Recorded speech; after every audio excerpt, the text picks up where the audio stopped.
சீக்கிரத்தில் சம்பவிக்க வேண்டியவைகளை நம்முடைய ஊழியக்காரருக்கு காண்பிக்கும் பொருட்டு. யாருக்கு காண்பிக்கிறாரா? தம்முடைய ஊழியக்காரர்களுக்கு. தாங்களே ஊழியக்காரர் என்று சொல்லுவர்களுக்காக அல்ல, வழிப்பு பிழைப்புக்காக செய்கிற ஊழியர்களுக்காக அல்ல. தேவன் எவர்களை முன்குறித்தாரோ, எவர்களை ஊழியத்துக்கு அழைத்தாரோ, அவர்களுக்கு தம்முடைய இருதயத்தின் நோக்கத்தையும் தாம் செய்ய போகிறதையும் அவர்களுக்கு வெளிப்படுத்துகிறார். இன்றைக்கு நீ தேவனால் அழைக்கப்பட்ட ஒரு கிறிஸ்துவ பிள்ளையா இருப்பாயானால், ஒரு தேவ பிள்ளையா இருப்பாயானால், அவர் சம்பவிக்க போகிறவைகளை உனக்கு வெளிப்படுத்துவார். சொப்பனத்தின் மூலமாக, தரிசனத்தின் மூலமாக, ஊழியக்காரர் பிரசங்கத்தின் மூலமாக, வேத வசனத்தின் மூலமாக ஒரு வெளிப்படுத்தல், ஒரு தெரிந்து கொள்ளுதல், ஒரு முன் எச்சரிக்கை தேவன் உனக்கு கொடுப்பார். நீ தேவனால் தெரிந்து கொள்ளப்பட்ட பிள்ளையா இருப்பாயானால், அல்லது இந்த ஊழியம் தேவனால் தெரிந்து கொள்ளப்பட்ட ஊழியமாய் இருக்கிறபடினால், நாங்கள் தேவனால் அழைக்கப்பட்ட தேவனால் ஊழியர்களாய் இருக்கிறபடினால், தேவன் சம்பவிக்க போகிறவைகளை எங்களுக்கு வெளிப்படுத்துகிறார். அதை நான் உங்களுக்கு பிரசங்கிக்கிறேன். தேவன் இயேசு கிறிஸ்துவுக்கு ஒப்புவித்ததும், தேவன் இயேசு கிறிஸ்துவுக்கு ஒப்புவித்ததும், இவர் தம்முடைய தூதனை அனுப்பி தம்முடைய ஊழியக்காரனாகிய எங்கோ திரும்ப சொல்றார், தம்முடைய ஊழியக்காரன். இன்னைக்கு ஆண்டவர் உரிமை கொண்டாடுகிறார். இவன் என்னுடைய ஊழியக்காரன், இவனுக்கு நான் சம்பவிக்க போகிறவைகளை வெளிப்படுத்துவேன், இவனுக்கு நான் என்னை காண்பிப்பேன், இவனுக்கு நான் என்னை வெளிப்படுத்துவேன், இவனை கொண்டு என்னுடைய நோக்கத்தை நான் செய்யும்படி பூமியில் இவனோடு கூட பேசுவேன். தம்முடைய ஊழியக்காரனாகிய யோவானுக்கு வெளிப்படுத்தி. யோவான் யாருடைய ஊழியக்காரன்? கர்த்தருடைய ஊழியக்காரன்.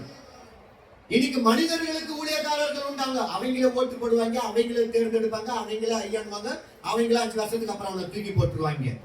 இவர்களை குறித்து வேதம் சொல்லவில்லை.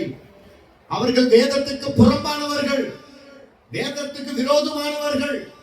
இங்க வேத வசனத்தின்படி ஒரு ஊழியக்காரனை கர்த்தர் இப்படிதான் முன்குறிப்பார். அப்படி கர்த்தர் அவனை ஊழியத்துக்கு அழைப்பாரானால் அவருக்கு தன்னை வெளிப்படுத்துவார். சம்பவிக்க போகிறவைகள் அவனை கொண்டு சொல்லுவார்.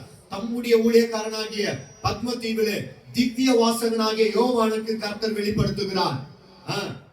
இவன் தேவனுடைய வசனத்தை குறித்தும் இயேசு கிறிஸ்துவை பற்றி. தேவனுடைய ஊழியக்காரர்கள் தேவனுடைய வசனத்தை குறித்து தான் பேசுவார்கள், தேவனுடைய ஊழியத்தை குறித்து தான் பேசுவார்கள், தேவ சபையை குறித்து தான் பேசுவார்கள். தங்களை குறித்து அல்ல, தங்கள் குடும்பத்தை குறித்து அல்ல, தங்கள் தேவைகளை குறித்து அல்ல. அவர்கள் தேவனுடைய சத்தியத்துக்காக, தேவ தரிசனத்துக்காக, தேவன் சம்பவிக்க போகிறவைகளை வெளிப்படுத்துகிறவைகளுக்காக அவர்கள் ஊழியம் செய்வார்கள். அதற்காக காத்திருப்பார்கள், அதற்காக ஜெபிப்பார்கள், அதற்காக பிரயாசப்படுவார்கள். தான் கண்ட யாவற்றையும் சாட்சியாக அறிவித்திருக்கிறார். யாருக்கு அறிவிக்கிறாரா? தம்முடைய வெளிப்படுத்தல் இருக்கிற ஊழியக்காரர்களுக்கு. இன்னைக்கு ஒரு தரிசனம் இல்லை, இன்னைக்கு ஒரு வெளிப்பாடுகள் இல்லை, இன்னைக்கு ஒரு சொப்பனத்துல கூட கர்த்தருடைய சத்தியத்தை காண்பது இல்லை. அப்படியே ஒரு ஜடமா பிறந்த ஒரு ஜடமா வர்றது. கேட்டால் தங்களை கிறிஸ்தவர்கள் என்று சொல்லிக் கொள்ளுவது. உலக பாரம்பரியத்தின்படி இன்னும் வேறு பிரிக்கப்படாதவர்கள், உலக ஆசை இச்சைகளை வெறுக்காதவர்கள், உலக சாயலை விட்டு விலகாதவர்கள் தேவனுக்கு பிரியமாய் இருக்க மாட்டார்கள். தேவனுக்கு பிரியமில்லாதவர்களிடத்தில் தேவன் வெளிப்பட மாட்டார். தேவன் தம்முடைய இருதயத்தின் நோக்கத்தை அவர்களுக்கு வெளிப்படுத்த மாட்டார். தேவன் செய்ய போகிறது அவர்களுக்கு சொல்ல மாட்டார். அவர்களை பார்த்து என்னுடைய தாசர்கள், என்னுடைய ஊழியக்காரர்கள், என்னுடைய பிள்ளைகள் என்று கர்த்தர் ஒருபோதும் சொல்ல மாட்டார். எச்சரிக்கையாக கவனமாய் கேளுங்கள், கர்த்தர் பேசிக் கொண்டிருக்கிறார்.